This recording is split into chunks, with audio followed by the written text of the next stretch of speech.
오늘은 속죄 제물이란 제목으로 함께 하나님 말씀을 묵상하고 기도하고자 합니다. 유대인들은 자기 자녀들에게 성경을 매우 일찍부터 가르쳤습니다. 5살 전후부터 하나님의 말씀을 가르쳤는데 가장 먼저 레위기 성경을 가르친다고 합니다. 왜냐하면 하나님께서 언약의 백성에게 삶의 규범으로 주신 성경이 레위기이기 때문에 그렇습니다. 또 이스라엘 백성들과 하나님의 관계는 언약의 관계였고 그 언약의 중심에는 제사가 있습니다.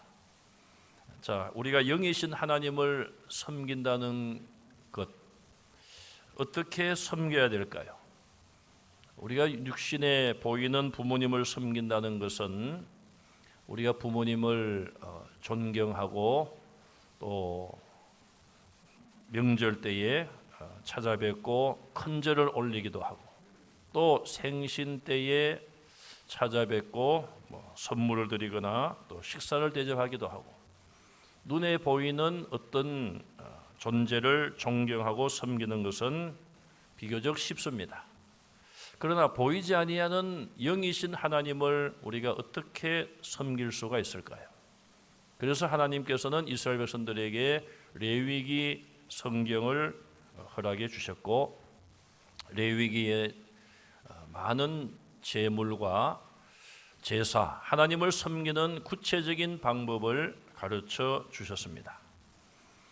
구약의 레위기가 이처럼 중요한 역할을 감당하는데 이 구약의 제사는 신약에 와서 예배로 바뀌어졌습니다. 구약의 많은 동물과 짐승, 가축을 하나님 앞에 드리며 예배하죠. 또 곡식도 하나님 앞에 드리며 제사를 드렸습니다. 그런데 신약에 와서는 그 모든 제물이 필요가 없게 되었습니다.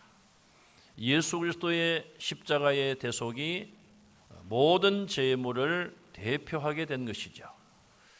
또 다른 모든 구약의 제물은 완전한 제물이 아니었습니다. 또 구약의 제사도 완전한 제사라고 볼 수가 없는 것이고 하나님께서 그냥 이스라엘의 죄를 용서하셨다. 그들이 드리는 제물을 받으시고 제사를 받으시고 이스라엘의 허물과 죄를 용서하시고 그냥 그들과 교제해 주셨다. 하나님이 그렇게 제도를 만드시고 명령하셨기 때문에 이스라엘 백성들이 그렇게 제사를 드리면 하나님이 받아주시고 하나님께서 그들 가운데 찾아오셨다. 우리가 그 정도로 생각을 해야 됩니다. 제물을 하나님이 받으시고 제사를 받으셨다고 이스라엘의 죄가 완전히 사라지는 것은 아니었죠. 물론 그들이 제물만 드리는 것이 아니라 진정으로 뉘우치고 회개했다면 제물이 없어도 하나님은 그들의 죄를 용서하셨을 거예요. 어쨌든 구약의 모든 제사와 제물은 예수님의 십자가의 제물 대속을 예표하는 것이다. 그렇게 생각을 해야 됩니다. 불완전한 제물과 불완전한 제사가 예수님의 십자가의 단번에 자기를 제물로 드리심으로 완성된 것입니다. 그래서 우리는 눈에 보이지 않는 하나님을 어떻게 섬길 것인가? 예배를 통해서 섬길 수밖에 없고 또 그것이 가장 하나님을 섬기는 완전한 방법임을 우리는 알아야 합니다. 레위기 1장 1절에 보시면 여호와께서 회막에서 모세를 부르시고 그에게 말씀하여 이르시되 이렇게 레위기가 시작이 됩니다. 레위기를 주신 목적 여러 가지가 있겠습니다마는 이스라엘 백성들이 하나님의 거룩함을 닮아가야 될 텐데 세상 속에 살면서 하나님의 말씀을 멀리하고 하나님이 주신 말씀을 순종하지 못하면서 하나님의 거룩함을 상실해버렸습니다. 하나님의 백성으로서 하나님의 자녀로서 거룩한 삶을 살아야 될 텐데 그 거룩함을 범죄함으로 인하여 또 말씀을 지키지 못함으로 인하여서 거룩함을 잃어버렸습니다. 그래서 하나님의 백성은 거룩해야 될 텐데 잃어버린 거룩함을 찾으라. 그것이 레위기를 주신 목적이라고 볼 수 있습니다. 레위기 11장 45절에 내가 거룩하니 너희도 거룩할지니라. 19장 2절에 너희는 거룩하라. 이는 나 여호와 너희 하나님이 거룩함이니라 말씀하고 있습니다. 우리는 하나님의 자녀입니다. 내가 누구의 자녀이다. 그 말은 내가 부모님을 닮을 수밖에 없어요. 부모님의 좋은 점이든 나쁜 점이든 부모님의 혈통을 이어받았기 때문에 부모님을 생각하지 않고는 나를 생각할 수 없고 부모님의 존재를 인정하지 않고는 나의 존재가 있을 수가 없습니다. 우리가 하나님의 자녀라면 하나님의 모습들을 닮아야 되겠죠. 제가 조금 전에 육신의 부모님의 좋은 점과 나쁜 점을 자녀들은 닮을 수밖에 없다고 말씀을 드렸어요. 그럼 하나님께 나쁜 점이 있는가? 하나님은 거룩하시고 완전하신 분이에요. 죄가 없으신 분이고 사랑이 많으시고 죄인들까지도 사랑하시는 하나님이십니다. 그럼 우리는 하나님의 그런 좋은 점들을 닮아가야 되고 특별히 거룩함을 유지해야지만 하나님과 교제가 가능합니다. 거룩이란 히브리 말에 카도시라는 말이 있는데 이건 구별하다, 거룩하게 하다 그런 뜻이 구별하다. 우리가 어떤 음식을 보관할 때에 썩은 음식, 부패한 음식과 함께 보관할 수 없습니다. 깨끗한 것은 깨끗한 대로 구별하여 보관을 하고 관리를 합니다. 또 헤렘이란 히브리 말을 쓰는데 하나님께 드려지고 헌신하다 그런 뜻이었어요. 하나님께 바쳐지고 또 우리 자신들을 하나님 앞에 드리는 것이죠. 헌신의 뜻이 거룩이란 의미가 있습니다. 레위기 27장 28절에 하나님께 바친 것은 다 여호와께 지극히 거룩하다 그렇게 말씀했어요. 그럼 이 거룩이란 말은 우리가 많은 것 가운데 온전하고 깨끗한 것을 구별하여 하나님 앞에 드린다는 것이죠. 하나님께 바쳐야 될 제물들에 대해서 말씀을 많이 하죠. 흠이 없는 제물은 바치지 말라. 흠이 없는 것으로 드려라. 그래서 짐승, 가축 가운데 흠이 없는 제물, 그것을 다른 표현으로 정결한 제물이라 그렇게 말할 수 있어요. 자, 그러면은 정결한 것은 무엇이고 거룩한 것은 무엇일까요? 정결한 것은 육신으로 보기에, 우리 눈으로 보기에 그 어떤 제물, 가축이 흠이 없고 건강해 보이고 아름다워 보이고 그런 제물을 많은 동물 가운데 구별하여 깨끗하고 흠이 없는 정결한 제물을 선택을 하는 것입니다. 그러나 그 제물은 아직 거룩하지 못해요. 그럼 언제 거룩해지느냐? 하나님께 제물로 바쳐지면 그때부터 거룩한 제물이 되는 것입니다. 이스라엘 예루살렘 성전에 많은 기물이 있지 않습니까? 금과 은 그릇들이 있고 제사로 쓰임 받는 그릇들이 있어요. 자, 그런 것들을 만들 때에 얼마나 정성을 다하고 깨끗하게 만들겠습니까? 그러나 하나님의 성전에 바쳐지기 전까지는 거룩하다고 말할 수 없어요. 뭐 그릇이 거룩하냐 그렇게 말할 수도 있겠습니다만은 그러나 하나님께 일단 바쳐지고 거룩한 제사에 사용되면 그 그릇은 사람이 만들었지만 거룩한 그릇이다. 그렇게 볼 수가 있는 것입니다. 사람도 마찬가지가 아니겠습니까? 아무리 깨끗하게 산다고 하더라도 저 사람은 법이 없어도 살 수 있는 사람이야. 그런 평가를 받고 선한 일을 하는 사람이 있을 수 있죠. 또 우리가 다른 사람을 구원하기 위하여 자기 생명을 돌보지 아니하고 위험한 가운데도 뛰어들어 그 사람을 구원하는 경우도 있습니다. 그 사람을 뭐라고 말합니까? 저 사람은 정말 의인이다, 의인. 그런 평가를 받아요. 자, 그러나 그의 행동이 아무리 착하고 선해도 하나님의 거룩함과 비교해 보면은 우리가 하나님의 거룩함을 거기에다가 말할 수 없는 것이죠.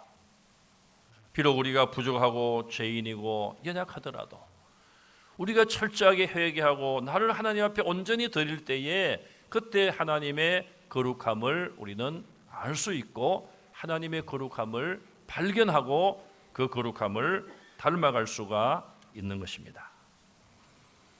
이사야서 6장에 보면은 이사야 선지자가 하나님의 부르심을 그가 받지요. 그가 본 광경은 하나님의 보좌에 천사들이 둘러서서 거룩하다, 거룩하다, 거룩하다. 하나님의 거룩함을 찬양하는 그런 모습을 봅니다. 요한계시록 4장 8절에도 생물은 6날개를 가졌고 그 안과 주위에 눈들이 가득하더라. 그들이 밤낮 쉬지 않고 이르기를 거룩하다, 거룩하다, 거룩하다.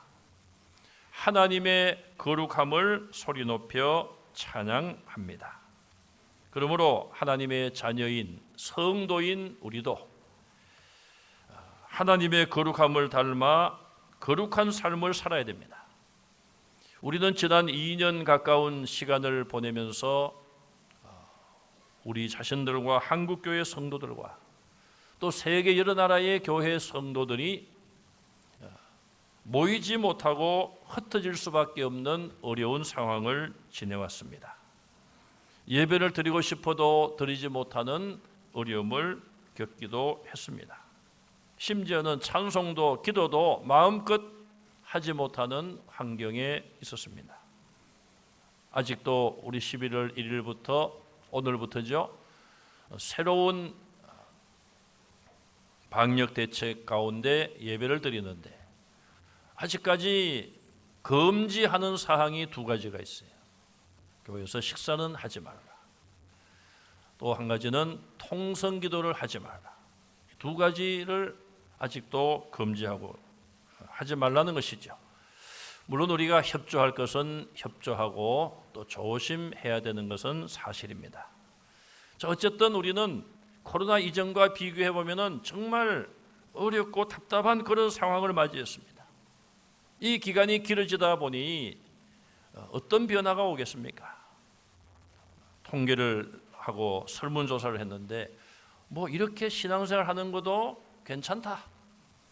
나는 코로나가 완전히 종식되어도 그냥 지금처럼 그냥 가정에서 때로는 예배 드리고 이렇게 신앙생활 하겠다. 그런 분들이 정확하게는 모르겠습니다만은 약 4분의 1 정도, 20에서 25% 그런 설문조사의 결과가 나왔습니다. 설문조사가 표본이 많지 않기 때문에 그렇게 신뢰할 수는 없습니다. 또 그러나 우리가 그런 걸 염려하고 걱정하지만 하나님의 역사, 성령님의 역사로 인하여 그런 염려가 사라지고 그런 생각이 바뀌어지고 다시 우리가 하나님 앞에 모이는 열정을 회복할 줄로 분명히 믿습니다. 우리는 혹시라도 지난 2년 가까운 시간을 지내면서 내 안에 하나님의 거룩함이 얼마나 남아있는가, 내 안에 하나님의 거룩함이 손상되지는 아니했는가, 이런 어려운 상황을 지나면서 나도 모르게 하나님의 말씀에서 멀어지고 주님의 십자가의 대속의 은혜에서 멀어지지 아니했는가. 우리는 특별 새벽기도를 시작하면서 다시 한번 우리를 돌아보고 하나님의 거룩함을 회복하기 위해서 기도하는 시간이 되시기를 간절히 바랍니다. 성경에 보면은 동물 중에도 거룩의 등급이 있지 않습니까? 모든 동물들이 있고 정결한 짐승이 있고 희생 제물이 있는 거예요. 다 다릅니다. 모든 동물, 그러면 그 안에 부정한 동물도 섞여 있는 것이죠. 하나님 앞에 드리려고 뽑힌 정결한 제물이 있습니다. 그러나 그보다 더 거룩한 것은 하나님 앞에 바쳐졌을 때에 온전히 거룩한 제물이 될 수 있어요. 공간도 마찬가지입니다. 모든 땅이 있습니다. 하나님의 약속의 땅, 거룩한 땅 이스라엘 땅이 있습니다. 그 가운데 하나님의 성전이 있습니다. 성전 가운데서도 지성소가 있고 성소가 있죠. 시간도 마찬가지예요.